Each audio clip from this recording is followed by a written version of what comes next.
International chef അല്ലേ?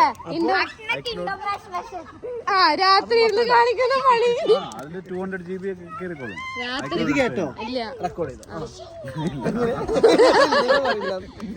അതല്ലേ international chef 2 മണിക്ക് ഇരുന്ന് കാണിക്കുമ്പോ പണി. അത് രാവിലെ 6 മണിക്ക് ഡ്യൂട്ടിട്ട്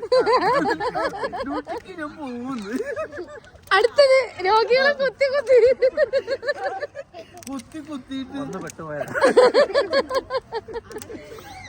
എന്തൊക്കെ ലോകം ഇതൊക്കെ. എന്റെ കൈ മാത്രമേ ഫ്രീ ഉള്ളൂ ഇവിടെ. കണ്ടോ?